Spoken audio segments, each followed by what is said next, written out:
Hi everyone. ఈ రోజు video ఏంటి అంటే ఎస్బీఐ నోటిఫికేషన్ అన్నమాట. వేకెన్సీస్ వచ్చేసి 2200 వేకెన్సీస్ ఉన్నవి.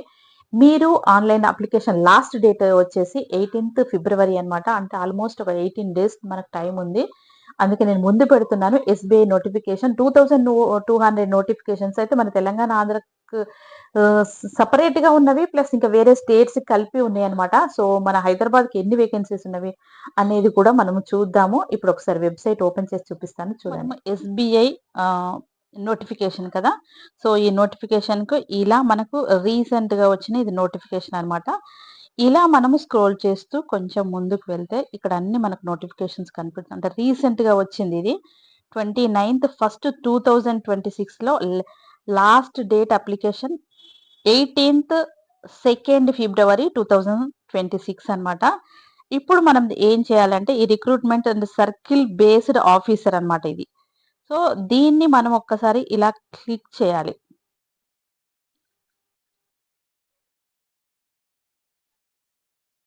ఇలా క్లిక్ చేయాలి. క్లిక్ చేసిన తర్వాత ఇక్కడ డౌన్లోడ్ అడ్వర్టైజ్మెంట్ ఇంగ్లీష్ అని వచ్చింది చూడండి.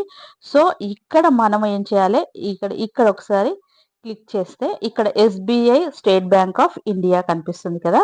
సో దీంట్లో మనం అన్ని చూసుకోవాలన్నమాట. ఏ నోటిఫికేషన్స్ ఏమున్నవి ఏంటి అన్నది. Recruitment of circle based officers అన్నమాట ఇప్పుడు ఈ ఎస్బీఐలో. సో దీని ఇక్కడ మనకి ఎన్ని వేకెన్సీస్ ఉన్నాయి ఇవన్నీ వెబ్సైట్స్ అన్నమాట. ఐ మీన్ ఏమంటారు దీన్ని, వెబ్సైట్. ఇక్కడ మనము ఏదైనా మీకు డౌట్ ఉంటే కనుక దీనికి కూడా మీరు మెయిల్ చేయొచ్చు. సో ఇక్కడ ఎన్ని వేకెన్సీస్ ఉన్నవి, ఎస్సీ ఎస్టీకి ఏమున్నవి, టోటల్ మన వేకెన్సీస్ ఎన్ని అన్ని ఇందులో మనం చూసుకోవచ్చు అనమాట. మన తెలంగాణ అంటే మన తెలంగాణ వాళ్ళ హైదరాబాద్ కాబట్టి సో ఇక్కడ నేను ఒక్కసారి ఇవన్నీ అన్ని స్టేట్స్ లో ఉన్నాయి అనమాట. మణిపూర్ దగ్గర నుండి మేఘాలయ, మిజోరాం అవన్నీ ఉన్నవి. సో మనం తెలంగాణ, ఆంధ్ర కాబట్టి మనది ఎక్కడ ఎన్ని నోటిఫికేషన్స్ ఉన్నది అనేది మీకు ఇప్పుడు నేను మార్క్ చేసి చూపిస్తాను. ఇది హైదరాబాద్. ఈ లైన్ చూడండి, ఇక్కడ నేను మార్క్ చేస్తున్నాను. ఇది అన్నమాట మనది. సో హైదరాబాద్, తెలంగాణ ఇవన్నీ వేకెన్సీస్ టోటల్గా వచ్చేసి 8 వేకెన్సీస్ ఉన్నాయి అనమాట. ఈ 80 వేకెన్సీస్ లో ఈజీగా కొన్ని జాబ్స్ అయితే డెఫినెట్ గా కొట్టొచ్చు అనమాట. మీరు దీని ఎగ్జామ్ డేట్ అవన్నీ కూడా నేను క్లియర్ గా చూపిస్తాను. ఎలా అప్లికేషన్ ఫామ్ చేసుకోవాలి, మనం ఎట్లా అప్లై చేయాలనేది కూడా నేను చూపిస్తాను. మీరు వీడియోను ఎక్కడ స్కిప్ చేయకుండా క్లియర్ గా చూడండి. ఇక తర్వాత ఏంటంటే ఇదంతా మీరు అన్ని స్టేట్స్ లో ఉన్నవి కాబట్టి మీరు ఈజీగా అన్ని చూసుకోవచ్చు. ఎస్సీ ఎస్టీకి షెడ్యూల్ కాస్ట్ కి వచ్చేసి మనకు ఏజ్ లిమిట్ కూడా 5 ఇయర్స్ ప్లస్ 3 ఇయర్స్ కూడా ఉంటుంది కాబట్టి అవి చూసుకోండి. ఈ పేజెస్ అనేది కొంచెం జూమ్ చేసుకొని చూసుకోండి అన్నమాట. నేను మీకు జూమ్ చేసి చూపిస్తున్నాను. ఇక కేటగిరీస్ ఎలా ఉంటవి, దీంట్లో హ్యాండిక్యాప్డ్ వాళ్ళకి ఎలా ఉంటుంది, తర్వాత ఇక్కడ ఏంటి షెడ్యూల్ క్యాస్ట్ 5 ఇయర్స్, తర్వాతనేమో బ్యాక్వర్డ్ క్లాసెస్ కి 3 ఇయర్స్ అండ్ పర్సనల్ విల్ ఇవన్నీ డిజేబుల్ పీపుల్ కి 15 ఇయర్స్ అలా కూడా ఉన్నాయి. పీడబ్ల్యూబీడీకి 13 ఇయర్స్. సో ఇవన్నీ ఇందులో కూడా ఎస్సీ ఎస్టీ, పీడబ్ల్యూబీడీలో ఎస్సీ ఎస్టీకి 15 ఇయర్స్, పీడబ్ల్యూబీడీలో ఓబీసీకి 13 ఇయర్స్, పీడబ్ల్యూబీడీ జనరల్ అండ్ ఈడబ్ల్యూఎస్ కి 10 ఇయర్స్ ఉంది అనమాట. ఇక ఎలిజిబుల్ ఎక్స్ సర్వీస్ మ్యాన్ ఉంటారు కదా, అంటే ఆల్రెడీ జాబ్ ఒక బ్యాంకులో ఏదో ఒక బ్యాంకులో చేసిన వాళ్ళకు 5 ఇయర్స్ ఉంటుంది. ఇక్కడ అంతా క్లియర్ గా చూపించాం కదా. సో ఇది అన్నమాట. మీరు ఇదంతా ఒకరికి 2 సార్లు ప్రతి ఒక్కరూ లింక్ అడుగుతున్నారండి. నేను డిస్క్రిప్షన్ లో ఇస్తున్నాను. ఒకవేళ మీకు లింక్ కరెక్ట్ గా లేదు అని అనుకుంటే నాకు మళ్ళీ కమెంట్ చేయండి. నేను కరెక్ట్ ఉన్న లింక్ ను మీకు ఓపెన్ చేసి మరీ చూపిస్తాను. ఇదంతా చూసుకోండి. కేటగిరీ మనకు ఈ అప్లికేషన్ ఫీ వచ్చేసి 750 రూపీస్ ఉంది. ఇదిగోండి, జనరల్ అండ్ ఈడబ్ల్యూఎస్ ఓబీసీకి 750, ఎస్సీ ఎస్టీ పీడబ్ల్యూబీడీకి ఎలాంటి ఫీ అనేది లేదు. ఇక్కడ మెన్షన్ చేసి చూపిస్తున్నాను. ఇది కూడా చూసుకోండి. ఇంకా మనకు ఎలా అప్లికేషన్ పెట్టుకోవాలి, హౌ టు అప్లై అని ఉంది చూడండి. ఇది మనకు 29th first application notification release చేశారు. ఇది ఫిబ్రవరి 18th రోజు, అంటే మీకు 18 డేస్ టైం ఉంది. సో మీరు అంటే దాన్నే చూసుకొని 18 డేస్ టైం ఉంది కదా చూసుకోవచ్చులే అని అనుకోవద్దు. సో ఇది అన్నమాట. ఇది మనకు 18th సెకండ్ 2026 అని ఉంది. సో ఇలా ఇది అప్లికేషన్ పెట్టుకోండి. ఇంకా మీకు చూపించాల్సిన లిస్ట్ ఆఫ్ డాక్యుమెంట్స్ అనేవి ఉన్నవి.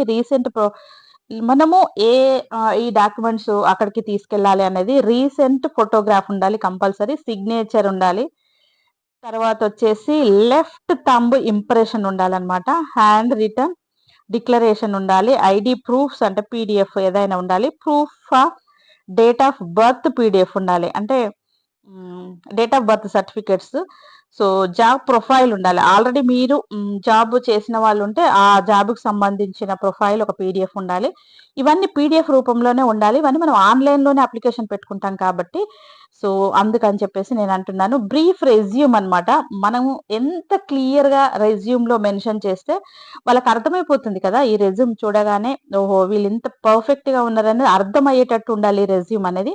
So educational certificate, relevant mark sheet అన్నమాట. సో అది ఒక పీడిఎఫ్ ఉండాలి. ఎక్స్పీరియన్స్ సర్టిఫికేట్ ఉండాలి. అంటే మీరు జాబ్ చేసిన వాళ్ళైతే ఓకే. లేదు అని అంటే ఫ్రెషర్స్ అలాంటిది ఏమీ లేదు. లేటెస్ట్ ఫామ్ 16 ఇష్యూ, ఇది employers PDF. Latest salary slip అన్నమాట. ఇవి ఉండాలన్నమాట. సో ఇది ఒకటికి 2 సార్లు చూసుకొని ఇవన్నీ నేను మెయిన్ ఇంపార్టెంట్ మనకి ఏది అవసరమో నేను అవన్నీ మీకు క్లియర్గా చెప్పేస్తున్నాను. ఇవి వచ్చేసి ఆన్లైన్ ఎగ్జామ్ సెంటర్ ఇవన్నీ ఉన్నాయన్నమాట. సో నేను ఈ లింక్ అనేది మీకు డిస్క్రిప్షన్లో ఇస్తాను, బయోలో పిన్ చేస్తానన్నమాట. ఎలా అప్లై చేసుకోవాలి అనే దాని గురించి మనం ఇప్పుడు మళ్ళీ వెళ్దాం. ఇక సర్క్యులేషన్ ఉంది కదా, రిక్రూట్మెంట్ సర్క్యులేషన్ బేస్డ్ మళ్ళీ మనం ఇదంతా చూసుకున్న తర్వాత ఈ వేకెన్సీస్ అన్ని చూసిన తర్వాత మళ్ళీ మనం ఇక్కడ ఏంటంటే ఇక్కడ క్లిక్ చేయాలి. క్లిక్ చేసి ఇక్కడ వచ్చేసి అప్లై నవ్ అనాలి. అన్న తర్వాత మళ్ళీ కొంచెం స్క్రోల్ చేస్తే మనకి click here for new registration అని వస్తుంది. ఇది ఒక్కసారి మీకు రౌండప్ చేసి చూపిస్తాను. ఇక్కడ వస్తుందన్నమాట. మనం స్క్రోల్ చేస్తూ ఉంటే click here for new registration అంటే తెలిసిన వాళ్ళకు ఓకే, అందరు అప్లై చేసే వాళ్ళకు, కొంచెం కొత్త వాళ్ళకి ఇప్పుడిప్పుడే ఫ్రెషర్స్ అనుకోండి వాళ్ళకి కష్టమవుతుందని మరీ ఇంత క్లియర్గా చూపిస్తున్నాను. సో దీన్ని ఇలా క్లిక్ చేయాలి.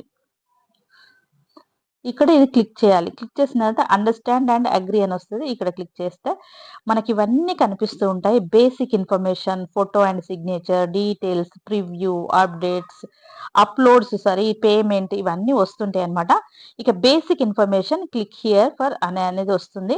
సో ఇక్కడ మనకు మ్యాండేటరీ ఫీల్డ్ వచ్చేసి మనకు స్టార్ మార్క్ ఉన్నది. మనం ఈ అప్లికేషన్ ఫామ్‌లో ఫిల్ చేయాలి. ఇక్కడ first name and confirm first name అన్నమాట. ఇక తర్వాత మిడిల్ నేమ్ ప్లస్ ఇవన్నీ మనకి ఇది అవసరం లేదు. లాస్ట్ నేమ్ ఇది కన్ఫర్మ్ లాస్ట్ నేమ్ ఇది ఫిల్ చేయాల్సి ఉంటుంది. అంటే మ్యాండేటరీ స్టార్ అన్నమాట. కానీ అన్ని ఫిల్ చేసేసేయండి మీరు. కంపల్సరీగా మనకి ఇక్కడ టోటల్‌గా ఫిల్ చేసేసేయండి. తర్వాత మొబైల్ నెంబర్, తర్వాత confirm mobile number, alternative mobile number ఇవ్వాలి. ఇక్కడ ఈమెయిల్ ఐడీ ఇవ్వాలి. ఈమెయిల్ ఐడీ మాత్రం మీరు వర్క్ చేసే ఈమెయిల్ ఐడీ ఇవ్వండి అన్నమాట. సో ఇక్కడ స్టార్ మార్క్ ఉంది చూడండి. మొబైల్ నెంబర్‌కు స్టార్ మార్క్ ఉంది. కన్ఫర్మ్ మొబైల్ నెంబర్‌కి కూడా స్టార్ మార్క్ ఉంది. సో ఇవి కంపల్సరీ అన్నమాట. ఇవి మ్యాండేటరీ అని ముందే చూపించాను కదా. సో అది. తర్వాత ఈమెయిల్ ఐడీ, ఇక డొమైన్ నేమ్ కూడా ఇవ్వాలి. ఇక్కడ కన్ఫర్మ్ ఈమెయిల్ ఐడీ ఇది కూడా ఇవ్వాలన్నమాట. మాక్సిమం 60 క్యారెక్టర్స్‌లో ఉండాలని చెప్తున్నాడు. సెక్యూరిటీ కోడ్ ఇక్కడ ఇచ్చారు కదా GXXT3 అని. సో ఇది పెట్టేసి ఇక్కడ సేవ్ అండ్ నెక్స్ట్ ప్రెస్ చేశారనుకోండి మీకు అప్లికేషన్ ఫామ్ ఫిల్ చేసిన వాళ్ళు అవుతారనమాట. ఇది అప్లికేషన్ ఫామ్. ఇది SBIకి సంబంధించిన నోటిఫికేషన్ అండి. ఒక్కసారి నేను లైవ్‌లో వచ్చి మాట్లాడతాను చూడండి. అంతా క్లియర్‌గా చూసారు కదండీ. నేను అప్లికేషన్ ఫామ్ ఎలా ఫిల్ చేయాలో, అప్లికేషన్ ఫామ్ ఎలా ఓపెన్ చేయాలో, అంటే ఫ్రెషర్స్ ఉన్నారు. ఆల్రెడీ మనకు ఈ జాబ్స్‌కి అప్లై చేసుకునే వాళ్ళకి అన్నీ తెలుస్తాయండి. కాకపోతే ఇప్పుడిచ్చే నేను ఈ వెబ్‌సైట్ ఓపెన్ చేసిన తర్వాత అప్లికేషన్ ఫామ్ కూడా ఎలా ఓపెన్ చేయాలి, మనం ఏది ప్రెస్ చేస్తే వస్తుందన్నది క్లియర్‌గా పాయింట్ వైస్‌గా నేను చూపించాననమాట. సో ఫ్రెషర్స్ కోసం అనమాట. తెలిసిన వాళ్ళు ఓకే, తెలియని వాళ్ళ కోసం ఇది పెట్టాను. సో క్లియర్‌గా చూసుకొని అప్లికేషన్ పెట్టుకోండి. ఏ డాక్యుమెంట్స్ మ్యాండేటరీ అనేది, ఎక్కడ మనం ఏం ఫిల్ చేయాలి అనేది కూడా నేను క్లియర్‌గా ఓపెన్ చేసి చూపించాను కదా. మీకు ఇంకా ఏమైనా డౌట్స్ ఉంటే తప్పకుండా నాకు కామెంట్ సెక్షన్‌లో రాయండి. మనకొచ్చేసి దీనికి ఏజ్ లిమిట్ వచ్చేసి 21 to 30 వరకు ఉన్నది. ప్లస్ SC, ST అండ్ ఫీమేల్స్‌కి ప్లస్ ఓబీసీకి ఎంత అనేది, ఓబీసీకి వచ్చేసి మనకు 3 ఇయర్స్, ఎస్సీ, ఎస్టీకి వాళ్ళకి మాత్రం 5 ఇయర్స్ ఉంటుంది కాబట్టి దీనికి మామూలు జనరల్ వాళ్ళకు ప్లస్ ఓబీసీ వాళ్ళకు మనకు 750 పే చేయాల్సి ఉంటుంది. మిగతా ఎస్సీ, ఎస్టీకి వాళ్ళకి ఎలాంటి ఫీ అనేది ఉండదు. అంటే ఎగ్జామ్ ఫీ అనేది పే చేయాల్సింది ఉండదు. సో, నేను ఫుల్ వీడియో లో క్లియర్‌గా నేను చూపిచ్చాను. మీరు తప్పకుండా చూడండి. డీటెయిల్డ్‌గా నేను ఓపెన్ చేసి చూపిచ్చాను కాబట్టి ఎక్కడ వీడియోను స్కిప్ చేయకుండా చూడండి అన్నమాట. సో, ఇంకా మీకేమైనా డౌట్ ఉంటే తప్పకుండా కామెంట్ సెక్షన్‌లో రాయండి. ఇందాక అఫ్‌కోర్స్ నిన్న ఒకతను కామెంట్ పెట్టాడు. చాలా ఎక్కువ లెంథీగా అయిపోతున్నాయి వీడియోస్ అని చెప్పారు. సో, దాదాపు తగ్గించడానికే ట్రై చేస్తున్నాను కానీ ఇంకా మెయిన్ చెప్పాల్సొస్తుందండి. తప్పకుండా వీడియోను ఎక్కడ స్కిప్ చేయకుండా చూడండి. Thank you.